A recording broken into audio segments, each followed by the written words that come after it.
Breakaway, episode 5. Alec is out. He's been substituted, abandoned us. He actually hasn't. He's in the background dancing like the happiest guy on earth, and he's not on screen. But we are delighted to have Sarah join us. Sarah, thank you. Yeah. For those who don't know Sarah, I actually don't even think an intro is necessary. Shame on you. You should know exactly who's sitting here. Elite mountain bike, champion of the world. Not really, but in our hearts for sure.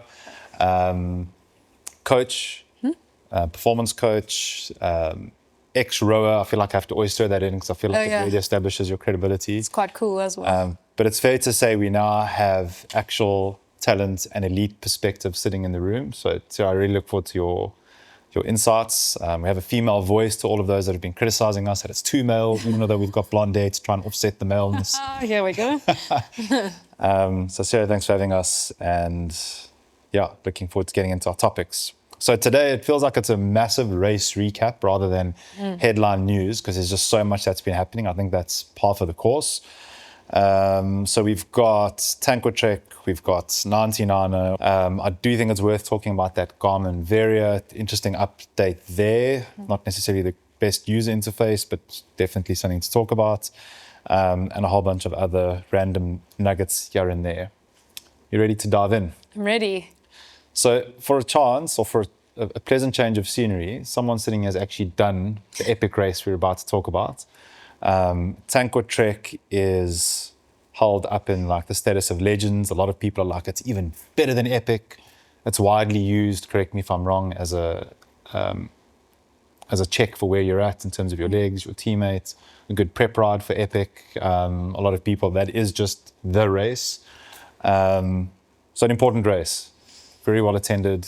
Yes, I mean the caliber of riders that show up make it, one of the best epic prep races. A lot of the elites get to race international caliber riders, and then also from a terrain perspective, right? So you literally go and you get your world rocked for 4 days, even though the Cape Epic itself isn't going through the Tankwa Karoo.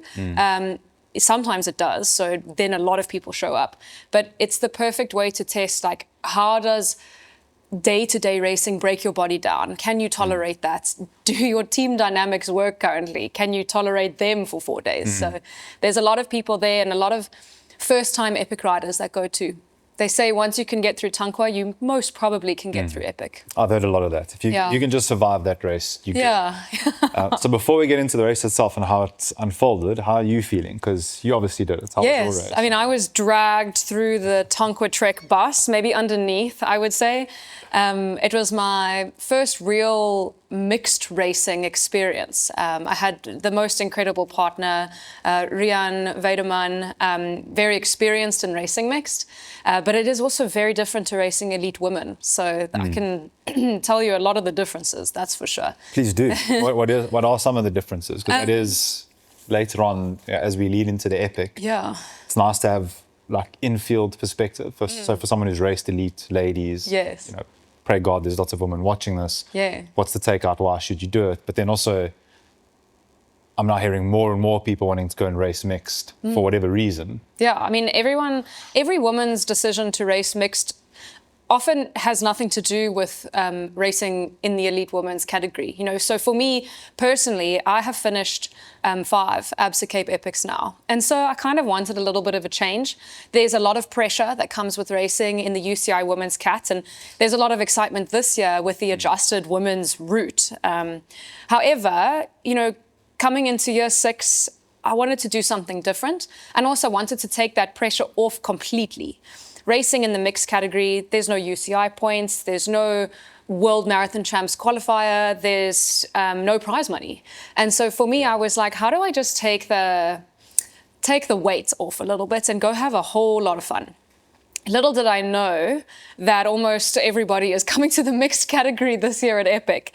And so at Tankwa, there was also a very big showing. And, there's quite a lot of tactics when it comes to racing mixed. So in the women's category, there's a lot less pushing and pulling, right? You're working very much with your partner. You ride to their strengths, and there's a lot more communication of like, hey, I'm not feeling so great, like let's slow the pace down. In mixed category, the whole point is for the male partner to be ultra strong, right? No matter how strong the girl is, the guy's always going to be stronger. So if I'm racing at 95% or 115%, I'm still going to be pushed. And so for me, learning how to pace myself accordingly was quite like a shock to the system, because you want to just go. Yeah. Another huge difference is the starting speed. So women tend to start a lot of mountain bike stage races, not always, but most of the time, comfortably. And then it kind of, the pace increases until you get to a big pinch point in a race, and then the women just demolish the field, and then everyone splits. So you might find that for like 20 kilometers of a race, the women's field actually stay together, and it looks quite pretty for the media. Yeah. With mixed racing, you start with the A group, and the A batch is like frantic. You have masters men, you have vet men, you have, like every mixed team that there is. And so the start is like a huge rush. Okay. And on the first stage, I mean, I stood up to sprint, but it wasn't sprinting. Like, I was off the back of the A bunch. Rian was like already going, okay, let's push her along, like let's keep her in the batch. And it's only been 400 meters. So looking at Tankwa Trek, A batch as a reference point, deep pool of talent, strong characters there. This isn't play. When I look at Tankwa Trek, Devin, who we both know, he's always told me, like, that for him is particularly the Marina Monster stage. To him, he says that is like the ultimate. That is, but he describes it as, he knows what I loathe about mountain biking, where it's just like not fun for me. Yeah. And he's like, Dave, don't enter. It's not your cup of tea. It's like it's properly technical, which he loves. A lot of people do. But I always use him as like a good reference point for like what I would consider extreme. And then there's like it leaps. Yeah. What I'm hearing is that A field, so like mountain biking in general, we spoke about this last week, in South Africa is extremely strong at the moment. People are looking at that Trailseeker as a reference point, and many others. It's deep in terms of like the field goes deep. It's young. It's from people at 13 up, that are racing seriously and fast up to masters. There's elite, there's women, there's men, and it's just like amateurs. Dawn, like mountain biking is in an absolute golden spot at the moment. Yeah. And then Tankwa this weekend, from what I'm hearing anecdotally, is like there's shit hot talent. It's like really deep pool of talent. Yeah, and I think with the Epic having brought the amateur category out, so that's the white jersey, we are seeing a lot of men who tried to race elite but couldn't quite make the cut, or maybe are getting a little bit older and they just like, they don't have that kind of time to train anymore, drop down into the amateur category. And I mean, the guys who won the amateur category, I think on the final stage came 9th overall. So whether that's a sandbag moment or not is debatable, but they're definitely having a good time. Yeah. And that's what we want, because again, they're not there for the prize money, they're there for the body badge. And then notably for me is, I don't know, maybe I just saw a big group of them, but I see an abnormal amount of females at mountain bike races. Is there a general sense that mountain biking's safer because you're off roads, or is there a greater propensity for women to be on mountain bikes? Because again, this isn't a play race. This is like hardcore shit. And you're seeing a lot of women there, which is great. That's what everyone wants to see. Any reason behind that? Or did you notice actually at this Tankwa, like more females than normal? Like, definitely, I mean, so just from the elite women's perspective, I raced with a woman, an Austrian lady, her name was Claudia, at a Wines to Wales event a few years ago. And I actually met her at Swiss Epic. And since then, she has now partnered up with a lot of South Africans, and that automatically adds another team. And so we're seeing, we have Lillian Barber from Summer Place coming in, also riding with an international. That's another team. And so sometimes, originally, everyone kind of just pairs up with themselves, or they have their given partners. But now, also Sam Sanders coming away from mixed racing, riding with Vera, that's another team that otherwise wouldn't have been there. And lower down, you think, okay, mountain biking, I mean, especially Tankwa Trek, it's quite scary. Everyone's like, yes, one of the most technical stage races out there. But I actually beg to differ. And this is the reason for it. So yes, you have quite a crazy prologue or stage one. It really isn't very far. It's like an hour and a half to 2 hours of riding. beautifully created, manicured trails, the rocks don't move at Tankwa. So that's the one thing that actually makes it not as difficult. Like people... Optically, do people see rocks and think hardcore? Yeah, like if you descended a rock garden, it's way scarier to descend something where the rocks are busy moving all over the place than if they were there solid in the ground. So it's one of those, if you point and shoot, genuinely, you get over whatever that obstacle is quite easily. Stage 2 of Tankwa is very condensed technical sections through the Witzenberg Valley. But the Witzenberg Valley itself is only, let's say, half of the actual route. The rest of that route is stunning gravel roads through the forest, and then you descend down through the hole in the wall. And then what makes it quite tough is the heat. Such cool footage seeing that coming through. And it's so fun to ride. Like, look, it's scary because you can see the whole of the Witzenberg Valley in front of you. But that's one of the key points of why you should go and ride Tankwa. Is like, can you ride through the hole in the wall? Yeah. And then the Merino stage is... People got off and... Yeah, for sure. I mean, it's terrifying if you've never done it before. But for all those women and men out there, it is very rollable, which is worth, going to check out. Merino stage is actually like 90% gravel. So there's not a lot of single track. Sarah giving us the facts here. I know, I mean, so that's why the myth. Tankwa Trek is very polarized in so many ways. So there's a very technical stage, and then there's also not a very technical stage. What makes the Merino Monster stage scary is the descent after the Merino Monster. Now, so I've done 8 Tankwas now. So 6 to 8 Tankwas ago, that downhill was terrifying. All the rocks definitely moved and everyone fell over. Now they've put down like these bricks that help you when you're braking, you're not skidding all over the place. There's still a lot of bumpy rollers and things, but they've actually made it a whole lot more safer. So if your suspension is good, your tire pressure is good, and you've done a few skills lessons, like you're actually okay.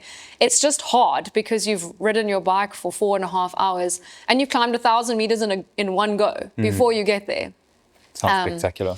Yeah, so I mean, for those who assume Tankwa is crazy, crazy technical, it is at a few sections, but it's actually very rideable, and you really earn that medal on the finish line, which is why I love going. Nice to get the stage breakdown through that means of telling it, because that it positions it nicely.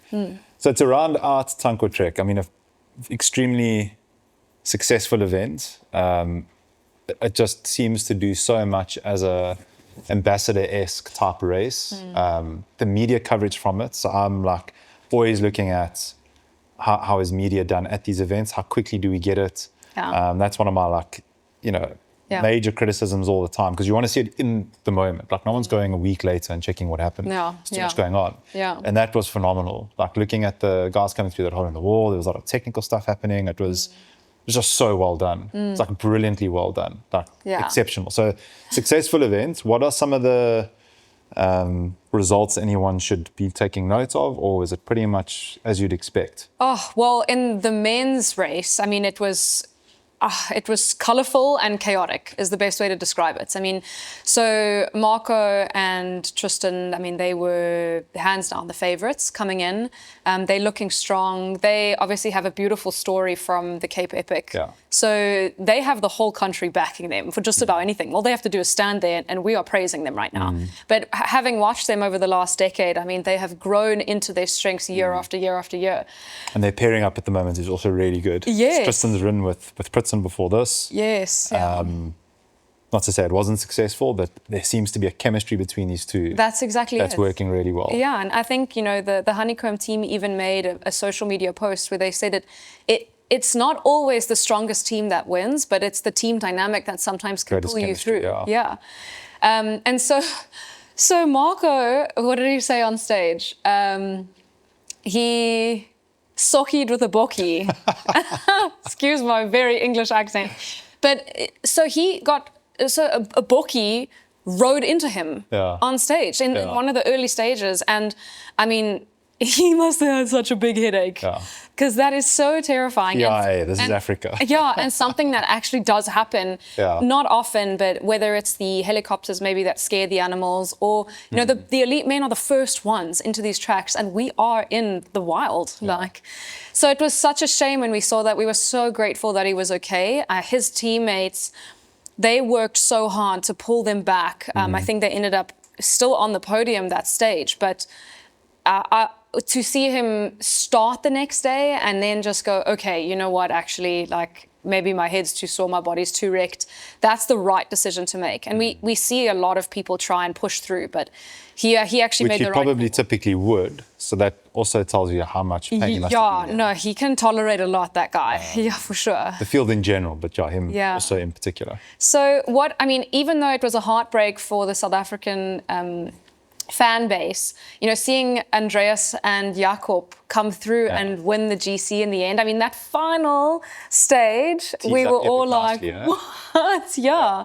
So, I mean, from punctures to, I think they got two punctures on that last stage. I don't understand how you get punctures at that level. Is it just rough terrain and it's like cuts, or, because I mean, at that level, it's new tires. Yeah. It's fresh sealant. It's like freshly built daily kind of thing, right? Yeah, I think, like you often hearing about punctures. Tankwa, again, so not all the rocks move. And if you are playing risk with your tire pressures, or you guys are so close together all the time, if the front guy moves his line by 5 millimeters, you guys are on the edge of rocks that don't move, and then you can do a lot of pinch flats, a lot of snake bites, a lot of these guys are running narrow tires by then because they just want to be fast. The final stage is... There's a lot of equipment risk, there's a lot of riding risk. Totally. That's how sharp the end of this field is? Yes. And they're doing 60 Ks in, 2 hours 20 or something. That's nuts. So fast for a mountain bike race. Yeah, so that was one thing. And then on the women's side, I mean, Greta and Sarah were by far queens of the Tankwa. My teammates, Vera and Sam, they really did give it a good fight every single day. And it was relatively close at one point until the Merino climb. And that's where the little cross-country stars broke away. And Barry Austin being... he's really making a big impact on the women's field in terms of his coaching. And he inspires all of us coaches just by how much investment he has in these women. And, he was there last year with Tyler and Candace, and this year with Greta and Sarah. And he really teaches the women how to pace so well that they have energy in the end to give. And it was perfectly executed this year. So well done to the coach and the team. As a coach, good to see. I mean, that's like textbook. Yeah, and us coaches, we're learning from the way he is setting an example. And he is also one of those coaches who wants other coaches to learn too. So he's very open to conversation and everybody figuring it out, like what works best for them and their athletes. So very cool to see him there. It's just amazing to see. I mean, we could talk about this for the whole episode. Yeah. But the level displayed there, the professionalism, people often refer to, South Africa as it's the Tour de France of, and it's so true. Like our level, I haven't raced mountain bike abroad. I've hardly raced locally. But it's anyone you talk to, it's like, this is the place to be racing. There's nothing like it overseas. And the level and the professionalism, it's just like, you compare it, and road racing is definitely improved. I look at, we'll get to 99er and national champs. Media improved, but it's like, you can't compare the two. Like when you look at a road race and you compare it to any mountain bike race, like what can you compare to the Trailseeker, to the Tankwa, to Epic in terms of road? Not even gravel, and gravel's like really good. It's just like, it's so... It makes me extremely proud to be South African looking at events like those, looking at the depth of the field. You're talking about people like Barry Austin that has coached absolute goats. It's just a delight to see. And you're talking about the top level, but there's hundreds of people there below these top 10 absolute maniacs, male and female, that are loving what they're doing. And that's also a big part of it. I was going to say, so our terrain is what really makes our events fun. And South Africa in itself, with the plateau and the escarpment, means that we have such variation of terrain in such a small country.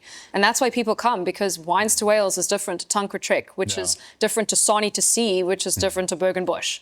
And then you just rotate. Terrain also places an abnormal amount of event pressure. We had Shania from Red Cherry, and he was explaining like we have no clue how, as beautiful as our terrain is, it makes organizing an event extremely expensive and like really complex. Alec has told me many times when he was in Taipei, they've got elevation ups and downs, thousands of meters, mountain ranges, and you've got 5G throughout. Yeah, you go around oak carps and you're basically in like Oh, yeah. first century or 10,000 BC. There's nothing. So our infrastructure is just like not there in something as simple as communication. Yeah.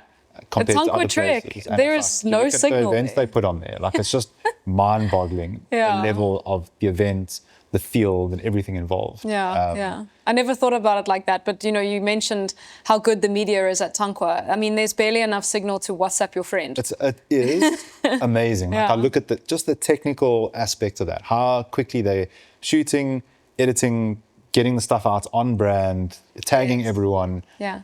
Non-stop. It's a proper job. Yeah, and also they're doing it really well. props out there to Oak Pics, who are the official photographers and media for most of the dryland events. They've tried and practiced so many times now, and they work through the night. So. I love dryland. We're chatting to dryland about something in the future where hopefully we can bring a different media angle to what they're doing, but we look at what they do and who they work with. It's like they're amazing. It's like premium. It's top tier. Yeah. So anyway, Tankwa, amazing. Anyone that was at the events, wherever you were in the field, whatever your experiences were, please jump in the comments. Let us know how your race went and any perspective that you may have. Now, 99er was, I think it was really cool that so many people got to race in the elites with so many of the elites, either at a Tankwa or at nationals. A couple of guys that I ride with were in elites. The stage obviously lends itself quite well compared to like your normal road stage, which would go up like Botmans or the Toys Kloof. Like any elite there would just decimate the rest of that field. Where this has got 600 meters of climbing in total. Oh, it's quite flat. Guys were coming in 42 to 43.5 k's per hour average over the race, 95, 97 odd k's. Sasha won the men's race. That guy's so aggressive. I love how he rides. It's just anyone that I've spoken to that rides with him, whenever I hear him, he's off the front, he's attacking. A lot of the footage that we had, including the little recap that Alec did, like Struisgaard, there he is off the front. Like, love how he rides, super aggressive. If you don't take the risks, how are you going to get the win? Yeah, and look, in a day like that, that's definitely the time to do it. Good for him. But one of the questions, so we have this thing at the end of the show where we ask people to submit a video. So we don't have any videos submitted, but we had questions sent in. And I want to ask the question to you now as part of the race summary, which is like the race went really well. There was one crash in the A batch group, but there's a picture of just before the crash of a guy at the like early stages of the race, like this, trying to get the selfie of the group. And rumor has it that there was brake check, people are going around, obviously people are going back, crash happens. You must see this crash. I've seen the video of the actual crash happening. It's like 30 people, it's 50 k's an hour, it's gnarly. Yeah. I don't think anyone's seriously injured from the initial reports. So the question is, one, we know, I think there already is a rule, like no phones probably out there, and it's just like, what are people doing taking selfies in an A batch race where you, just question number one. The logic. But the other is, and I'm not going to say who it's from, but I'll just read the question out exactly because it's phrased in such a way that it'd be very relevant for you to answer. Let me just pull it up here. Ladies didn't have their own bunch. This is from a male. Okay. Ladies didn't have their own bunch, unfortunately. Percentage was not elite ladies. In fact, 87% of the group was men. I'm just ranting. But to be honest, they should have gotten their own start time, respectfully, because look now, us guys are playing in their game and tactics, and that's just not fair. Just my opinion, would love to hear your thoughts. So this was sent to me, and my immediate, and I know from having chatted to David Clark a few times, nothing's ever as simple as it seems. No. And there's always context. Yeah. There's people that have been racing, I was just chatting to Brendan Stevens about it, who's been racing in Cape Town, I'm pretty sure since he came out the womb. So he's like got 15 years of racing here. He knows from the races they were doing around like the southern suburbs till today. And he says, or one of his points where like, it doesn't matter really where you start the ladies, they understand the value of riding, leveraging a group of men to get to the end and then pulverizing each other at the end of the fastest lady wins. So they know how to race to win. Yeah. So they will, whether you start them here or there, it's not going to make a difference. It makes sense to rather just put them there. my view is ladies should be left entirely unto themselves. And it's like, well, what if there's a group of only like 5?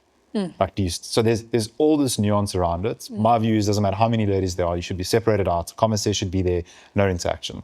Not because ladies are cheating, but because you want to see ladies racing on their own. And it's impossible for guys, especially in like, an A batch group. It's different if you had like, the true elite field there, Pritzens and seasoned riders, like people know not to get involved. But at that level, not downplaying the level of these people out. They're competent, they've been riding a lot, but it mixes it up and it's just a mess. So I haven't asked in this instance the event organizers why and what the case was. But as a female having, raced, any initial impressions or views on that? It actually reminds me, I was in a national meeting with Cycling South Africa, just back when I was the Gauteng representative. And yes, I was representing mountain biking, but we had this discussion of, do we put, if we have 5 to 10 women in a road race, do we put them in their own batch, or do we maybe link them up with the junior boys or the sub-vet men or the masters men?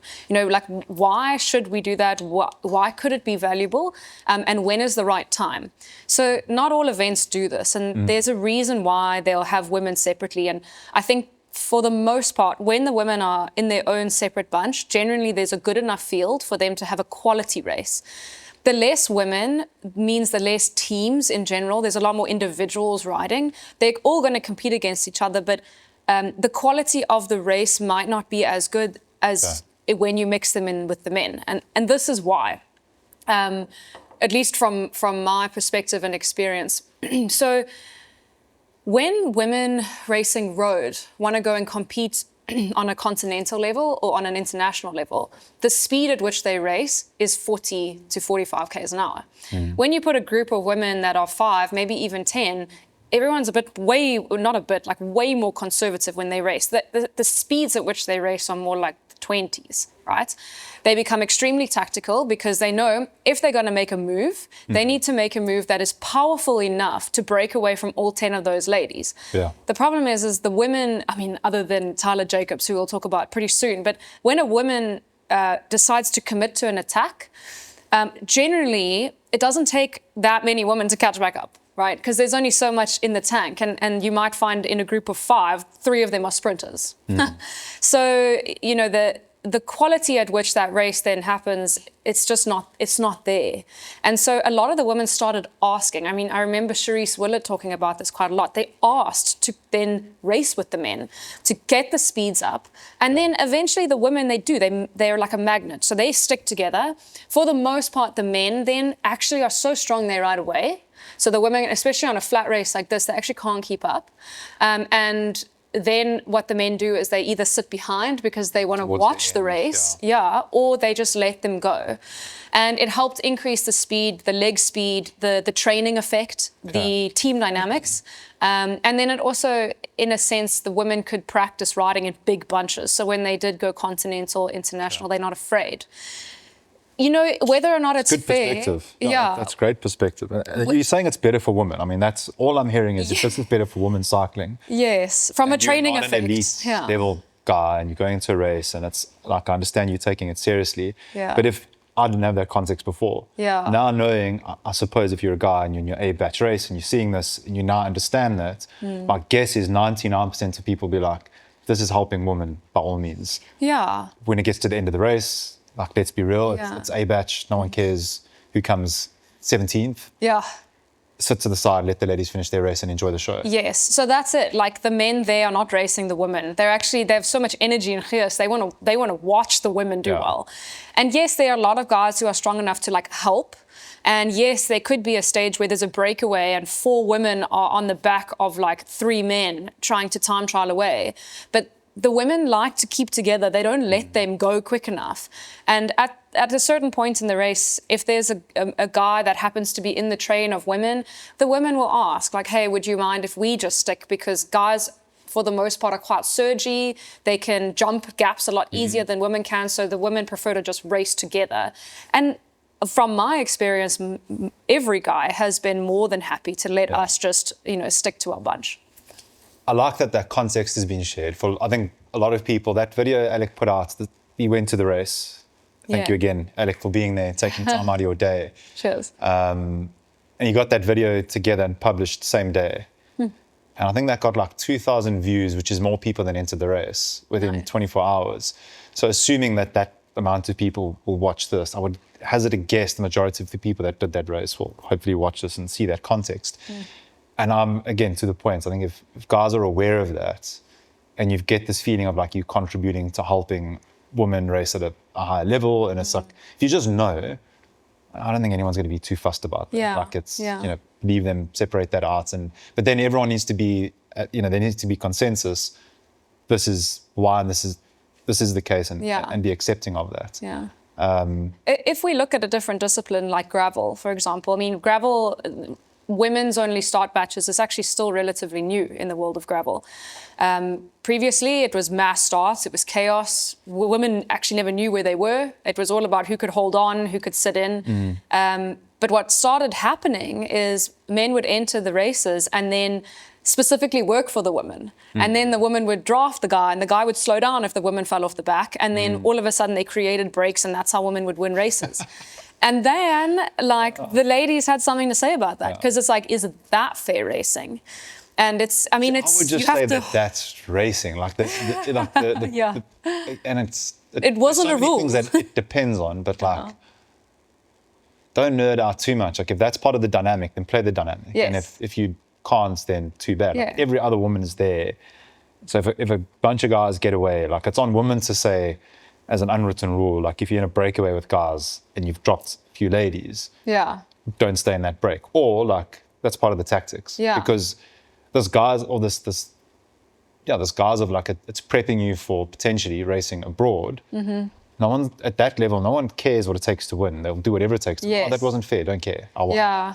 And until there's a genuine consensus from all the women of like, okay, maybe we need to shift this rule, or maybe we need to adjust something. I mean, the phone, I don't know if racing with the phone is needed, because if you have an accident, you need to call 911, or you need to reach out to someone. So the whole selfie thing, screen grab of this, that should probably be a new which I'm not gonna post, because you can make out the number.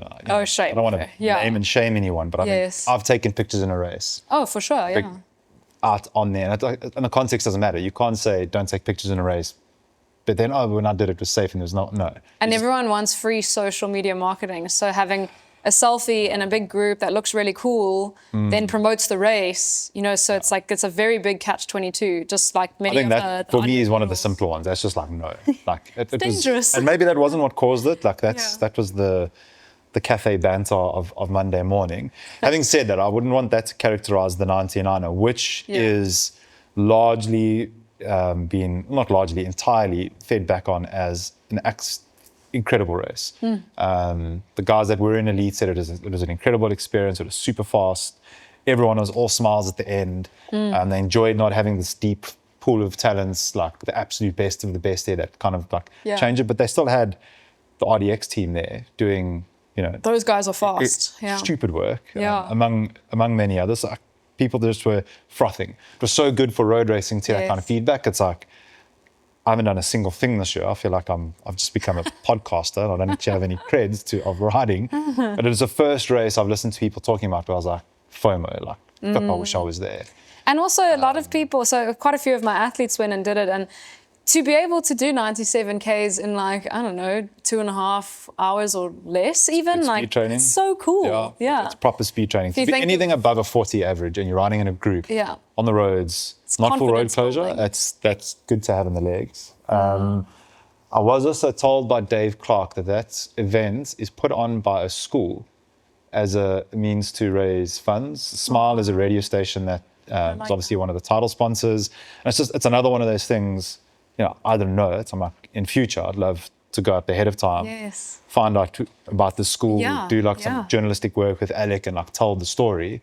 But it's like, one of the notes I saw was, the toilets went up to scratch. I'm like, okay, not great. Sure, they could be better.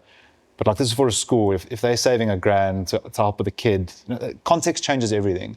And it's important to not go to these races and expect, that it's a world tour event and everything's done properly. Like, also, which isn't an excuse for things to not be done properly, but on the whole, with what they have, the scale of the event that was put on and the experience people had, it's great for cycling. Yeah. It's a great job.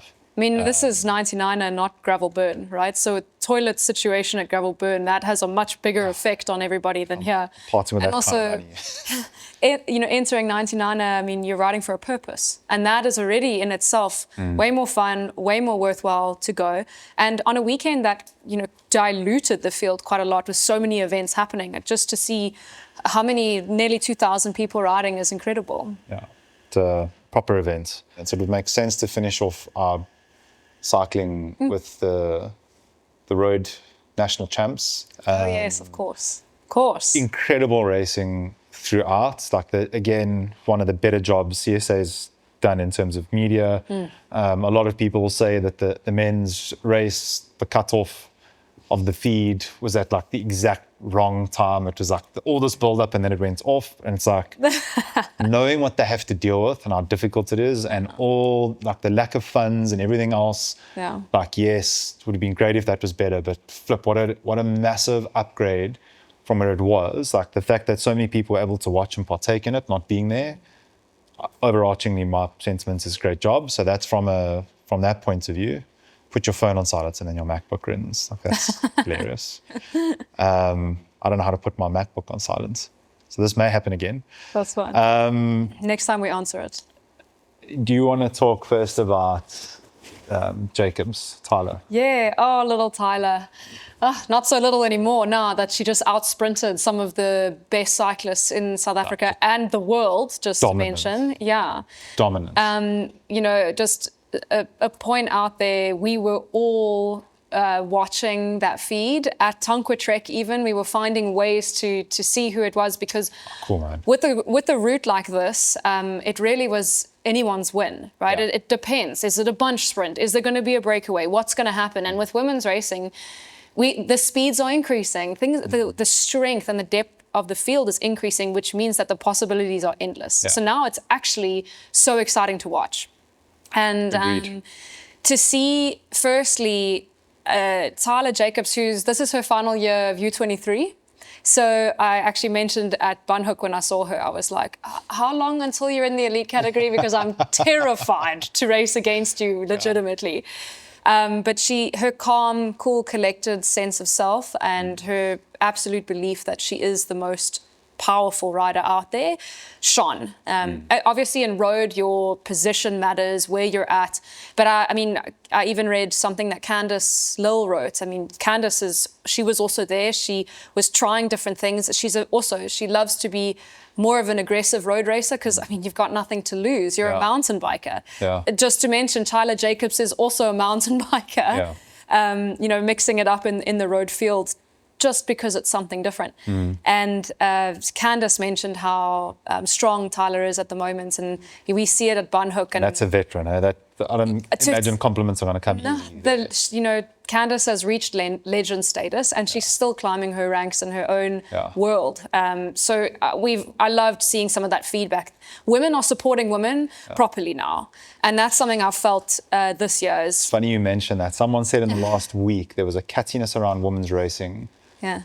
A while back, where it was just like no one was on Team Woman. Yeah. It was fierce amongst one another. This was just anecdotal in passing. Again, never mention names. You can tell me things in confidence. I won't rat you out on you. And she's like, at the moment, there's just this amazing thing going on where there's everyone's rooting for everyone. Obviously, when you're out on the field, there's like no love lost. Yeah. That's competitive, but there's a real sense of rallying together to build something bigger. I don't know what it is. It's funny you mention that, because it's you're feeling the same thing. You're seeing that in multidisciplinary. So in the mixed category racing, I was racing Ruda and her husband, and she's an amazing climber. And one of the climbs I didn't get off, but she did, and she just said, "Oh, moi," and I was like, another woman complimenting me on like riding up this hill. And I was like, I haven't felt that sense of, belonging again. And it makes you want to encourage somebody else. And it is people like Candice Lill who has set the stage on like what it is truly like to support somebody unconditionally.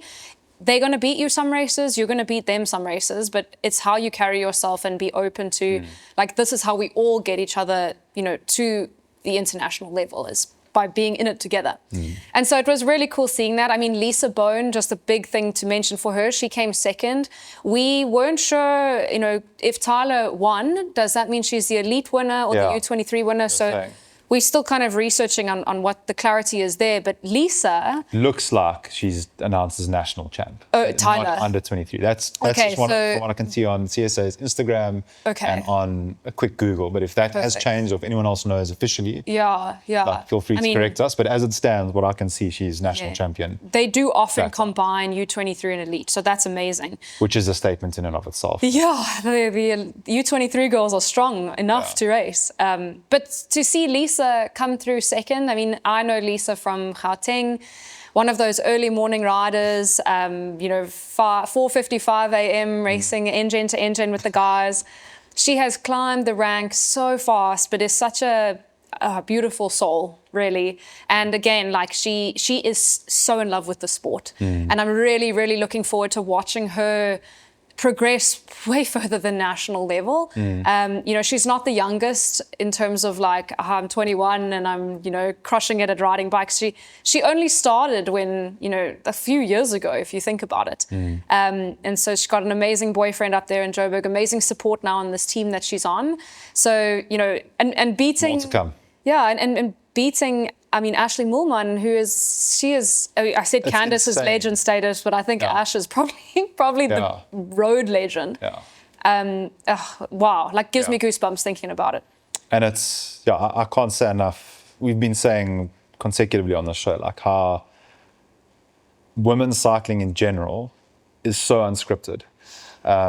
So I watch a lot of, I'm not Rainbow Nation, Eat, Pray, Love everything. Like I also have polarizing, realistic views on the world. And someone said to me, they were talking about, I loathe the inequality topic. I think there's so much nuance and stupidity mixed up in it. And so I'm having one of these nuanced, stupid conversations with someone. Like, have you actually watched women's football? You know, they were on about salary gap and equality. It's like, no, I actually haven't. Let me go and watch it. And this is no offense to anyone who's an elite level woman football player. It was diabolically cuck. It was so boring. Like I've watched my son, and I can't watch when Dylan was younger, run around an Arbor Priory, and it's like the goalkeeper can't kick the ball from his goal line, you know, and have a goal kick to the halfway line. It's like you pass and you intercept and they score. It's just like, it's not fun to watch. This isn't sport to me. It's like, you know what I mean? And that was my experience of it. And like, you have to be, that is my honest, sincere experience of watching that game. And it was like Chelsea and London. It wasn't like nobody teams.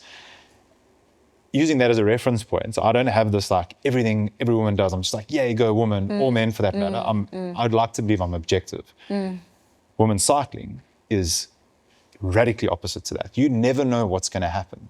There are favourites, sure, but even favourites are like, I mean, look at Moolman Pasio coming in third to... There's no ways if I was a betting man, I would have bet on that. I would have just been, look at the sheets, Moolman Pasio.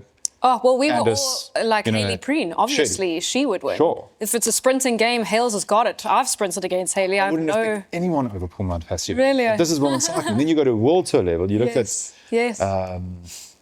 you know, as early as the Tour Down Under, from then till now, it's like if you're just watching the sport for the sake of you don't know what's going to happen, you just want to see who wins. Their sprints don't have lead-out trains. It's just like who's the most dominant person at the time. It's aggressive. It's just, it 100%. is pure entertainment. And the only other time I've enjoyed female sport as much as that is tennis. Women's tennis is like, it's just like class. That to me is the benchmark for women's sport in terms of equality and matching a level and creating its own thing. It's not about being as good as men or as entertaining as men. It's being in your own right, entertaining and professional and regardless of anyone else. And for me, women's cycling is just like smashing it at the moment. It's I just love like, that. And a lot of people are saying that. A lot of guys are saying that. And it's not important what a guy thinks, but it is when it has to do with sponsorship, it has to do with spectator value, it has to do with viewership. Those things equal pay equality. Like that's the game that everyone has to play. 100%. It's just amazing. So that for me was the standout of nationals this whole weekend, other than my house favorite Miguel winning the 30-34. Yeah, go Miguel. Hammond/Honeycomb winning 36-40. That's because I'm torn between them. Miguel and Carl used to race each other. Oh, cool. It's like I really want Miguel to win. Yeah. But Carl's like, good China, I'm always rooting for him. Now they're in two separate age cats, so collectively, as long as the two of them win, I'm happy. But then obviously the men's, I don't care what anyone says, that was a surprise win. I mean, did you watch that sprint at the end? They had this drone angle. I loved which the I'm drone sure we angle. can get. Yeah, and it was you can't cool. see Gibbons.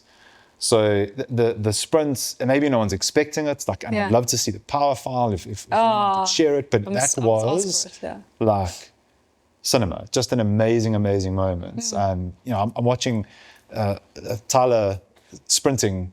You know, no one's catching this guy. He's just like absolutely decimating. And that slight, I don't know how steep that uphill was, but really, I mean, really, Ryan, really kiff. Ryan has got global experience, right? He's amazing. You know, he's also just stepped into the coaching world as well with the Fly Cool Collective group. Is Gibbons coaching that Fly Collective? Yeah, well, so Kent Main is a part of it too. You know, they've got a really good group going there. But I think from what we've seen on the outside, I mean, I only know Ryan from those early morning rides, so I don't really like interact with him as much. But seeing him take a step away from racing internationally, find his feet now in, you know, this Fly Collective team, and then have the right kind of community and backing to go, I could still win essays. Like, just because I stepped away from international right now doesn't mean I'm like not a cyclist anymore. So much talent in that. Yeah, and then to see him just like dominate like that, it makes me so happy for him, because I remember talking to him about like, well, what about an alternative calendar? What about you stepping into the gravel world? And you can see his brain like trying to figure out, well, where is his place? And to see him do that, like Ryan, like, such an interesting insight. that's you, Ryan. Like, we all see you. You know, you're still our champion, even though you're not maybe doing the Tour de France this year. He's a proper South African favourite, right? Yeah, for sure. I didn't realise that he was involved. I know Kent has got a long history in coaching. And it's like top level. Also one of the best. That Gibbons was involved there. So well done, Gibbons. That is incredible. I think he's going to make an amazing coach. I didn't actually realise that. I was trying to find this video. Yes. Just the drone footage was very cool. Well done really to cool. Cycling South Africa for adding that stuff. Angle a little bit back. So I can't see it, but I mean, Blaine Kick wasn't the name that I was rolling off my tongue a week ago. I would never have picked him. Blaine. So well done, Blaine. That's flipping epic. He must be like just flying at the moment. Yes. Having sprinted away, I'd have that video on replay if I was him. Like, you know who else stood out for me was Nico Ball. Didn't he go solo off the front? He won going solo off the front there. It's like you had to do that. Then I must be honest, and I've heard a few people commenting about this at like SA national level. It's so negative the last little while. So there was this breakaway, and then that group was, I mean, there was literally a point where they're just like freewheeling and snaking like this and waiting for you know, whoever to go and make moves. Kent, I could see, did a couple big turns, and they're like, "Oh, this is it. He's gonna peel off now." Yeah. Stu's got, he came back and like found it again to do another turn. And that's like, there's nothing you can do about it. Obviously, you need a bigger field, more people there riding for a team, because you want to see that like hard train lead out, you know, to the end where this. But you got to race the course, and you got to race the people that you're against on the day. And Blaine did that. He did. Better than anyone. He did. I was low-key rooting for Byron. I'm just like fanboying big time for that at the moment because of what they're doing internationally. But that's, again, like, look at the level. A guy that came fourth, Stefan at Alula, he tried to go off the front, pull in a move. No, bro. Every person in that breakaway could stay with him. Couldn't get away. It's like so again, it's, you know, whoever we've sat with here at the men's level are saying like the South African male cycling is strong. There's depth there. Yeah, and road racing not honed in for Europe. There's a trick being missed there, but like, there's serious talent here. Yeah, and I mean, road racing in South Africa is not dead. So I think also there's a lot of people that are like, oh, road racing. But when you look at races like this, 99er, SA Road Champs, and then of course Cape Town Cycle Tour. Like, we've got some big events building up now to something even bigger, and road racing is very much still here and alive. And long may those days last. Yes. Because there's also a lot of, if I look at the Southside Cycles ladies, those are the races they're doing. They're going to, you know, all of them. You look at them at DC, like how unifying that was, and what like a performance realization moment that was. Like, shit, look how fast we went. They're all going super deep now for Cycle Tour, and it's like, you'll know as a coach, working a lot with people's mental psyche, like how important it is to have this thing that you work towards, like that North Star shapes everything that you do. Yes. And that is very often a road race. That barrier feels lower, mountain bike race is cock scary. Like I don't think that's your entry point to get groups of females to go and do something. Yeah. Different strokes, different folks. For but sure, yeah. Yeah, man, what a great time we're in for cycling in South Africa. Male, female, mountain, road. There's a shit hot gravel calendar coming up. Cedar, gravel Giro, gravel burn, gallows, road to desolation. The kindling. The list goes on. It's anyway, future episodes. Yeah. So that is the summary. I want to just end off with one non-race related topic of conversation, which is an unpopular opinion that if you want to stay married/dating, don't ride with your partner. Now this is, I've recently been cans into 361. My calendar has just not been do you even ride anymore? Yeah, it's killing me. I need to get back because like my mental, I'm slipping. I can feel the real life impact of not riding. It's like health and wellness. So real. Like I'm losing my mind, literally. Yeah. So Can's actually said it's her birthday today, so didn't ride today. But after this, she's like, "You're going riding again. I can't deal with this version of Dave." So we've been doing some riding together. How's that going? It is. I've sat and thought about it a lot because there's people that do it like so well. I'm like, how does that couple always ride together? And they're like, they never box. Cans and I did 3 stage races together. Sonny to see, Bergenbush, Wine to Wales. Nice. At the end of every single one, either at the start, the middle, or the end, we went nuclear on each other and didn't speak for days. Like, that is our experience. And the reason is not that I don't love or I'm not patient for my wife. I adore Candace more than anything in the universe. Yeah. But like really thinking about this, it's not just like a rant. Like I think cycling is of the most selfish things that you do. When I say selfish, I don't mean that in a bad way. It's a selfish thing that you do that's a good thing to go and do because it like just sorts the rest of your life out, or at least for me personally. When you go and doing something selfish, it's not so much riding with your partner, it's riding with equally yoked people and having the same idea in mind. So if you go and ride, I'm sure you'll have experienced this, many people have experienced it in not just cycling, in any discipline. If you're great at tennis, and you go and play someone that is horrific, or if you're good at paddle and you can't, maybe there with like someone who's just fundamentally cuck. Golf. If you're a golfer that can do anything under 90 and you're consistently on the fairway and you're with a hacker, it's just not lacquer. It's a cuck experience. And cycling is no different, but for some reason there's this like nostalgic couple thing where it's like, oh, let's go do it together. And by the 3rd hour of zone 1, you like sense of humor runs out and there's this like nuclear experience.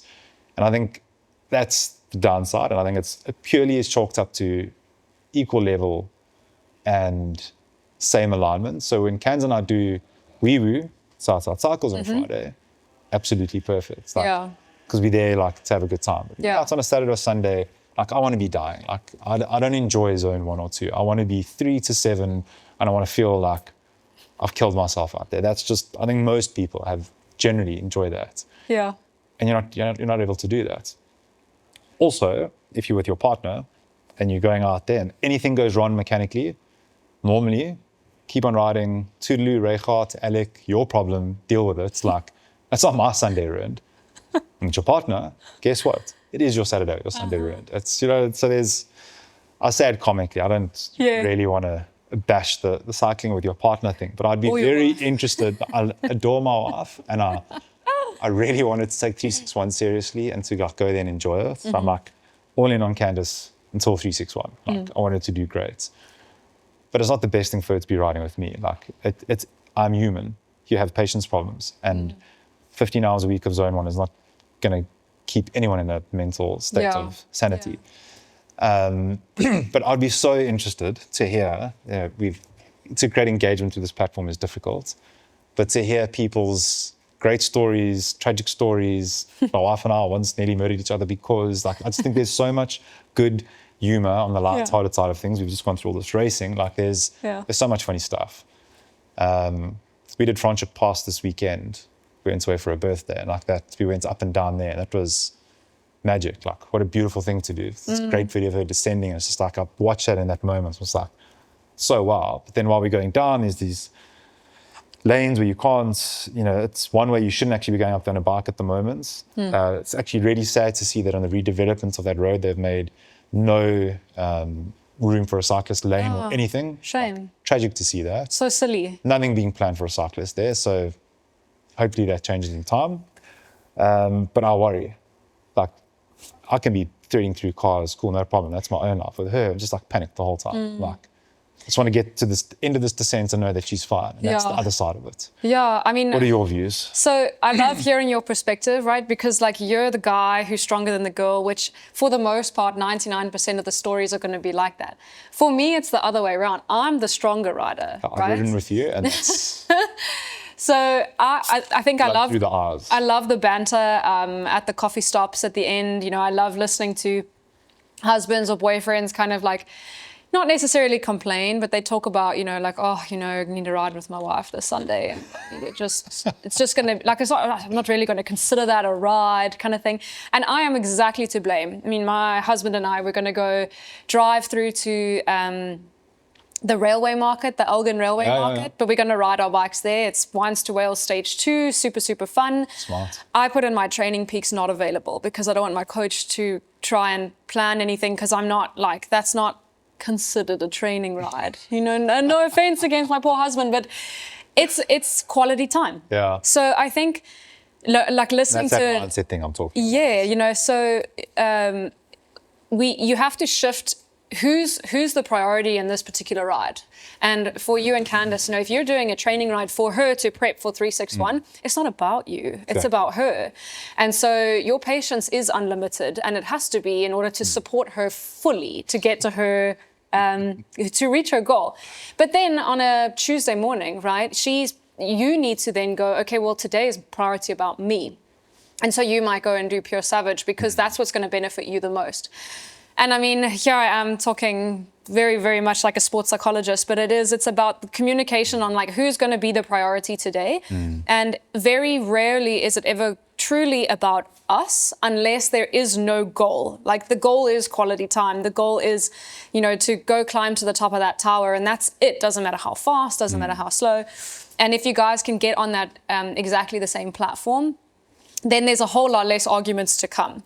Saying that, though, I mean, I understand. I've done double Wines to Wales where I've raced the first one and done the second one with my friend, and you get a bit hurtful of like riding with one leg, essentially, because it's just not your speed, and if you're fit, fast is fun. If you're unfit, just riding over the obstacle is fun. It's totally different, And again, men are notoriously known for being a whole lot stronger than women. So the girl is just dragging herself behind, desperately trying to keep up.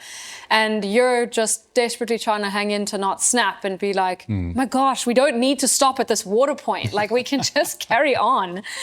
So I love listening to it. And I think those who have mastered the dynamic of like who gets priority this ride are the successful couples who can train together. And those who haven't might just need a little bit more practice. It's such a good point.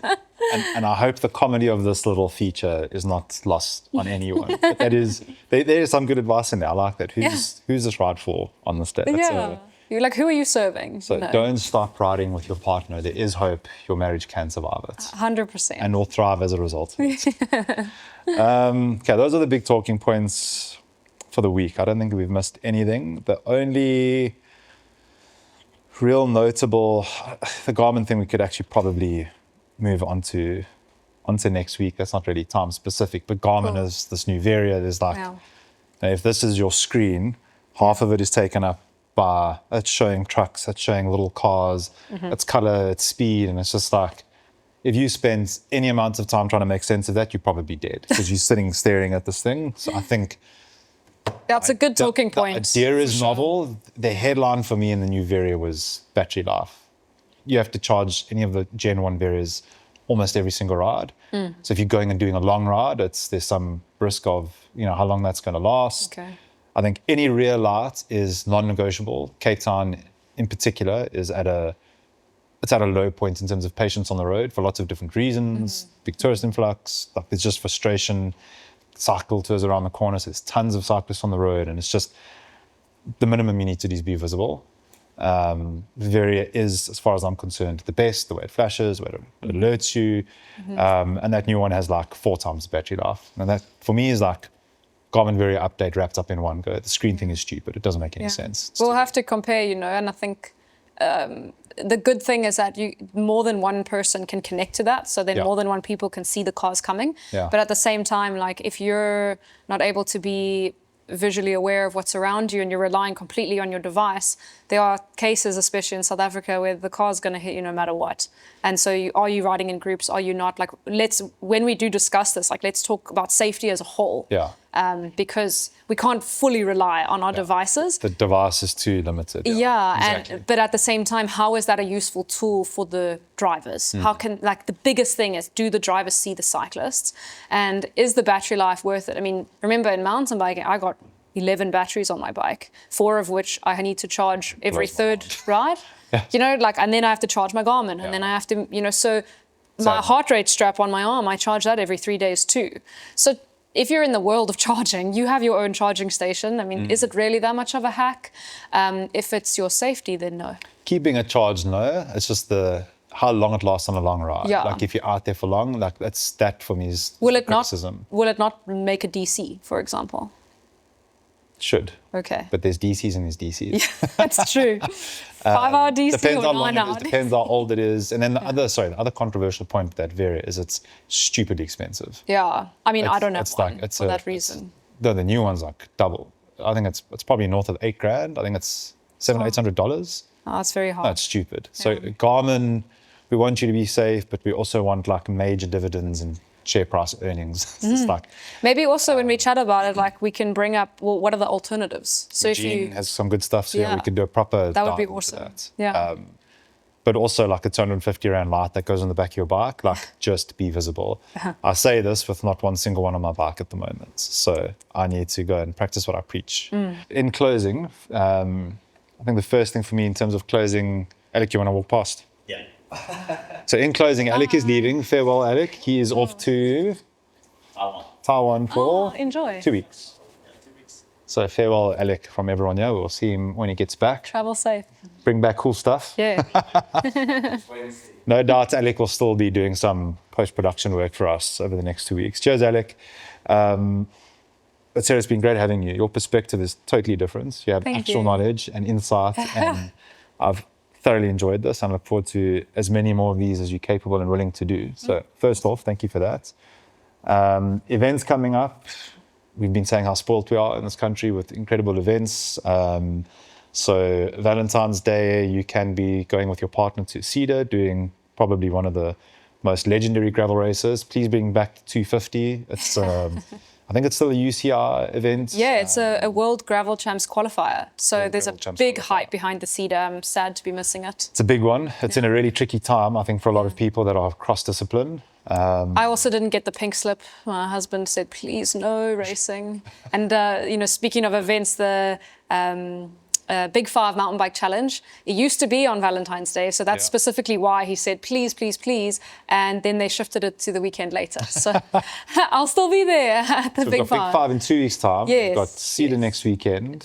We've got Cycle Tour, obviously. Everyone's speaking for that. Highlight of the first Q1. Cape Town World Champs, as they call it. Everyone's going to be trying to get sub 3. It'll be a good topic next week, like just what you should be doing, honing in that final last little like ride in. It's threshold, it's nutrition, don't change too much, I suppose. So that's something to look forward to for next week and the week after. And then there's the big one. Yeah, the Absa Cape Epic, 8 days of hell.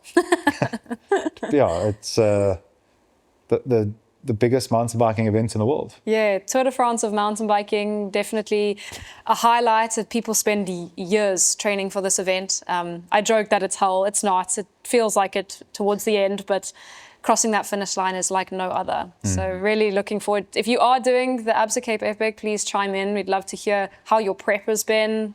Where are you? Why are you riding this? Where are you coming from? That kind of stuff. Because there's always a story behind the team at Epic. There's a story behind every person doing any one of these races. So if you are doing any one of the ones coming up, please just let us know. Doing Epic, Yeah. put your name, put a thumbs up there. It'd be good to celebrate people doing it. Yeah. Please remember to send any videos in if you are doing a race coming up, if you've got any specific prep. A short video, you can just WhatsApp it through to us. You can Instagram the video to us. You can Google Drive, link it to us, whatever. We'd love to feature more of our audience in the breakaway. But yeah, so that's us. Thank you. This has been so fun. Thank you. I do enjoy it. It is good fun. Happy birthday again to my darling wife. And we'll see you all next week.